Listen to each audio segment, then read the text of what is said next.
सास जैसा पति। कई औरतों की ख्वाहिश होती है कि वो सिर्फ अपने पति के साथ रहे, क्योंकि सास की झिक झिक किसे पसंद है। एकता की सास साथ नहीं रहती, सिर्फ पति और वो। लेकिन क्या है एकता की जिंदगी बिना सास के? देखिए। अरे अरे एकता, क्या है? रोज लेट उठती हो, कभी तो वक्त पर उठा करो। हाँ, लेकिन उठना क्यों है वक्त पर? 8 बजे तो उठ जाती हूँ मैं। देखो एकता, ये नहीं चलेगा। सुबह 6 बजे उठा करो। खाने में थोड़ी वैरायटी बनाओ और घर को साफ सुथरा रखो ना। अरे अरे अरे, जो मुंह में आ रहा है बोले जा रहे हो। क्या मेरा घर गंदा रहता है? कितना साफ रखती हूँ। खाने में भी हमेशा मैंने अच्छी चीजें बनाई हैं। अब फिर ये 6 बजे उठने की जिद क्यों? देखो, मैं नहीं जानता, बस 7 बजे तक घर के मंदिर में दिया जल जाना चाहिए। एकता बेचारी करती भी क्या, पति की बात माननी भी तो जरूरी होती है। एक दिन एकता सुबह पूजा करके पति को प्रसाद देने कमरे में जाती है, तो पति अपनी माँ से फोन पर बात कर रहा है। हाँ माँ, मैंने तो साफ बोल दिया, सुबह 6 बजे उठना है, नहा कर ही किचन में जाना है और 7 बजे तक मंदिर में दिया जल जाना चाहिए। आ रही होगी चाय लेकर। चलिए, मैं रखता हूँ माँ, बाय। बेचारी एकता ने पति का ये रूप तो सोचा ही नहीं था। वो पति से कहती है, सुनिए, अब सारा काम हो चुका है घर पर, क्या करूं? मुझे कुछ देर के लिए मेरी सहेली सौम्या उसके घर छोड़ दीजिए। अरे कैसी बात करती हो कि घर पर कुछ काम करने को नहीं है? होली आ रही है, बाजार से आलू ले आओ, पापड़ बनाओ, नमकीन बनाओ, दही बड़े बनाओ। सब कुछ आज ही बनाना है? अरे अब मन कर रहा है कि सहेली के घर जाऊं तो जाऊंगी ना मैं। आप नहीं ले जाएंगे तो कैब से चली जाऊंगी। अरे अरे, ये क्या बात होती है? चलो, ले जाता हूँ तुम्हें, तैयार हो जाओ जल्दी से। कैब की धमकी तो ऐसे दे रही हो जैसे माँ ने दरवाजे में कैब खड़ी कर रखी हो, विथ ड्राइवर। बढ़िया ही कैब वाली। हाय रे एकता की किस्मत।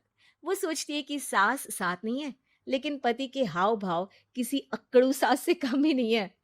पति एकता को सहेली के घर छोड़कर कहता है, अच्छा सुनो, वक्त पर घर चली जाना और शाम को गर्मा गर्म पुलाव खाऊंगा मैं। बनाकर पहले ही मत रख देना, और हाँ, रायता भी बना लेना। हाँ जी हाँ, फिलहाल क्या मैं अंदर जा सकती हूँ? नाश्ता पेट भर करा दिया, दोपहर का खाना भी पैक कर दिया। पहले जो खाया है उसे तो पचा लो, दिन का खा लो, अभी से रात के खाने की चिंता में बाल न जल जाए कहीं। पति को एकता की बात पर गुस्सा तो बहुत आता है, लेकिन ऑफिस में देरी के कारण वो कुछ नहीं कहता। एकता सहेली के पास जाती है, जहां सास बहू बैठकर गप्पे लड़ा रही होती है। हाय सौम्या। नमस्ते आंटी जी। अरे वाह एकता बेटा, बड़े समय बाद देखी, कैसी हो? अच्छी हूँ आंटी जी। घर का सारा काम हो गया था, बोर हो रही थी, सोचा सौम्या से मिलती चलूं। हाँ हाँ बच्चों, तुम लोग बैठकर गप्पे लड़ाओ, मैं तुम लोगों के लिए नाश्ते पानी का इंतजाम करती हूँ। सास ये बोलकर किचन में चली जाती है। अरे एकता, कैसे आना हुआ? थोड़ी परेशान सी भी लग रही है, सब ठीक तो है ना? अरे यार, कहाँ ठीक हूँ। ना सोने मिलता है, ना अपने मन का कोई काम करने मिलता है। बस सुबह 6 बजे से किचन और रात के 12 बजे तक घर का काम। मेरी तो कमर ही टूट रही है। अरे क्यों मजाक कर रही है? तेरे तो मजे हैं, अकेली रहती है पति के साथ, न कोई सास न ससुर, न आस पड़ोस से मतलब। हम लोगों की सोच, जॉइंट फैमिली है, कितनी परेशानी होती है। अरे रहने देना, वो तो दिख रहा है कि कितनी परेशान है तू। सास किचन का काम कर रही है और तू सहेली से गप्पे। ऐसा कहाँ होता है यार। हाँ वैसे तू बोल तो सही रही है। सुबह थोड़ा सा भी लेट हो जाए ना उठने में, तो मम्मी जी किचन संभाल लेती है। पति तो जाते वक्त उठाते हैं कभी कभी मुझे। पर मेरी छोड़ तो बता, सास साथ रहने आ गई है क्या, जो सुबह 6 बजे उठना पड़ता है? पति तो तेरा 10 बजे ऑफिस जाता है। 4 घंटा खाना बनाने में लग जाता है क्या तुझे एक लोगों का? अरे रहने देना यार, मेरा तो पति ही सास से कम नहीं है। सारा दिन का ड्रामा, अरे बातें सुनाना, बोलियां बोलना, कोसना, क्या क्या नहीं आता है उसे। यार मैं तो हैरान होती हूँ कभी कभी कि ये सास की आत्मा तो नहीं आ जाती ना इसमें। अरे परेशान हो चुकी हूँ। इतना ही नहीं, वो तो अपनी माँ से मेरी चुगली भी करता है। समझ गई। मतलब तेरे पति की गाड़ी चल यहाँ रही है, लेकिन रिमोट तेरी सास के पास ही है। अरे अब जो समझ, रिमोट है या कंट्रोल है। बस मेरा तो मुश्किल हो रहा है यहाँ रहना। सोच रही हूँ 2-4 महीने के लिए मायके चली जाऊं। क्या करेगी? 2-4-10 महीने बाद तो आना ही है ना यहाँ पर। तो क्या करूं, तलाक दे दूं क्या? अरे ये कोई सोल्यूशन नहीं है। तू अपने पति को सुधार भी तो सकती है। कैसे कैसे सुधारूं? सौम्या उसके कान में कुछ कहती है, जिसे सुन एकता खुश हो जाती है। अगले रोज हाय रे, मेरी तो टांगे ही नहीं चल रही है। हाय हाय हाय, बहुत दर्द हो रहा है भगवान। अरे क्या हुआ एकता? रुको, मैं माँ से पूछता हूँ। लेकिन पति जैसे ही माँ से बात करके एकता के पास आता है। क्या नौटंकी है ये?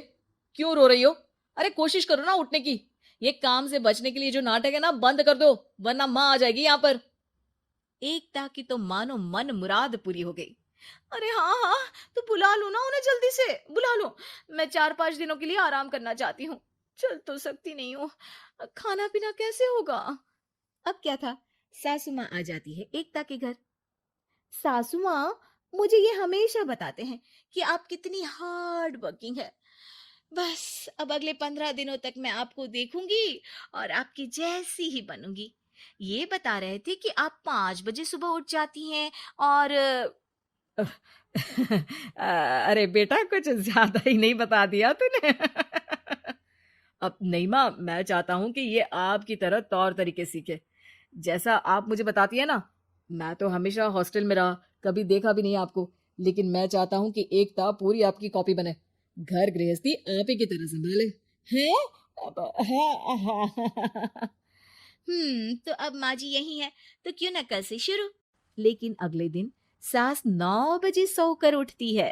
बेचारा बेटा बाहर से खाना मंगा कर खाता है। शाम को घर आता है तो सारा घर बिखरा रहता है। अरे माँ, ये घर इतना बिखरा क्यों है? अरे वो बेटा, आज वक्त ही नहीं मिला किचन से। सुबह का नाश्ता, दिन का खाना, अब रात को तो मेरा मन ही नहीं है कुछ बनाने का, तो बाहर से ही लिया, या दिन का जो खाना बचा है ना वही खा लेना। ओ माँ, इससे अच्छा तो एकता घर रखती है। भले ही आराम आराम से काम करती है, लेकिन आज तक मुझे बासी खाना नहीं खिलाया। खुद तो तुम 9 बजे उठी हो, वो तो फिर भी 8 बजे उठती थी। अरे बेटा, मेरे बस की नहीं है 8 बजे उठना। वो तो ना मैं झूठ बोल रही थी। मैं तो चली अपने घर। अरे कम से कम तेरे पापा मुझे सुबह की चाय खुद तो बना कर देते हैं ना। ना जी ना, मुझे नहीं रहना अपने बेटे के पास। ये बोलकर सासू माँ चली जाती है अपने घर और एकता की लाइफ फिर से सेट हो जाती है बहुत अच्छी तरह।